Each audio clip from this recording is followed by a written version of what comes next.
that's group of players that they were out there were losing. And if the Jazz build up a lead, first quarter's been awfully good to the Jazz all season long. You build up a lead, then you end up losing it in that second quarter. He's trying to stay away from that. So the starters really, our opening groups have all been great offensively and great defensively. What is the way to the best use Emmanuel Mudiay, Dante Exum, Jeff Green, Ed Davis when he comes back? What is your thought on what you've been saying this? They got to change something up. Do you like what you saw tonight? I can't say yes, but what I can say, let's talk about Mudiay for a minute.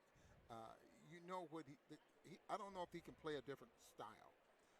So if he goes in the ball game and he's doing his thing and he's making buckets and he's playing very, very well, you get as many minutes as possible out of him. Or if you have a set amount of minutes that you want to play him and he's getting the job done, you extend it. But you got to get something out of him to a point where he's going to help the basketball team. Let me ask you a question, because this is about my personal taste, not anything about.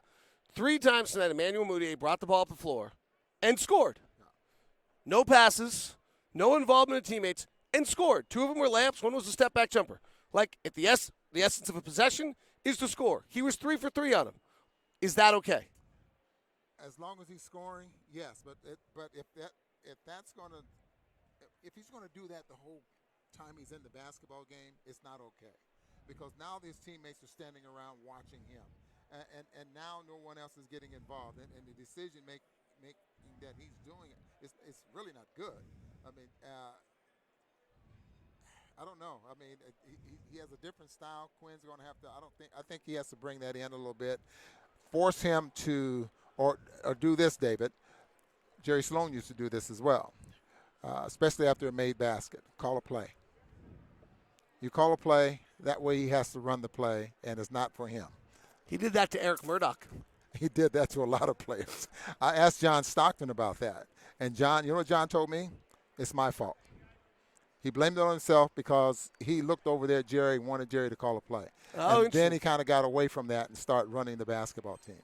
John Stockton was in the building tonight. Speaking of point guards, looks as though Mike Conley might have righted this ship. 27 points, another night without he had 1 turnover very late in the game. He did not have a turnover, so he had 1 turnover in the last 2 games. 9 of 14 shooting, 4 of 5 from 3. I didn't know if he missed one of them late was a 3 or not.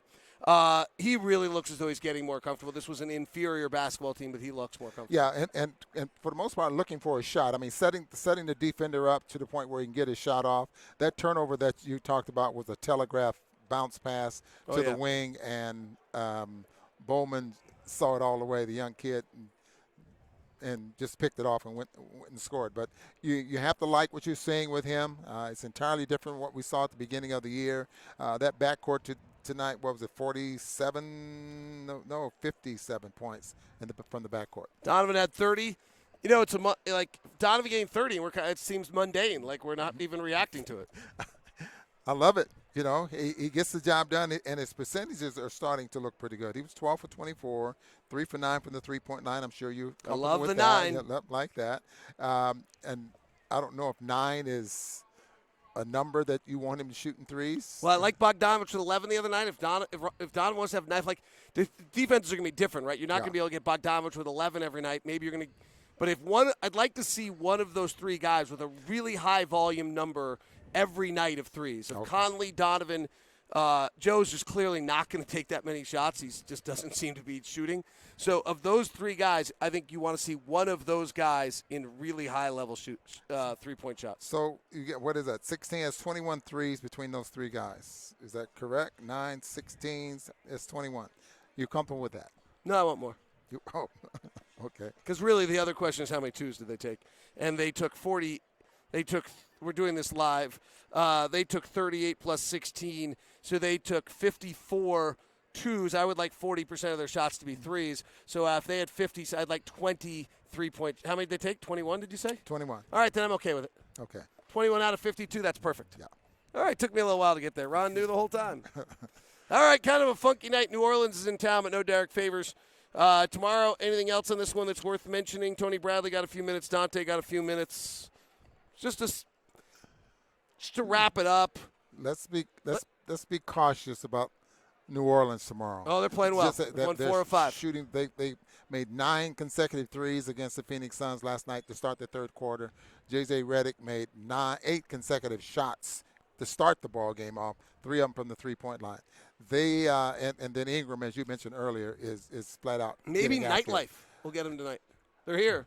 Yeah, they had to come in last night. Right, huh? so maybe Yeah. Nightlife will get them. Yeah, I'm sure the nightlife in Salt Lake's going to get them. It's worth a try. All right, final thing. How disturbing was that fourth quarter? I'll tell you, I really got nervous. I really did. I mean, you got to the point where you just the decisions were not good, and then the momentum was definitely in the favor of the Golden State Warriors. I mean, they didn't have anything to lose. Just go at you, you know. Make some money. Those Yeah. guys were all trying to make money tonight. All right, on behalf of Ron, I'm David. We'll be back with you an hour before the game on the floor tomorrow. Look forward to chatting with you then, and then we'll come back with you here on POSTCAST and then talk to you Monday from Milwaukee. Hope you can come out and join us tomorrow. Tickets are available at utahjazz.com.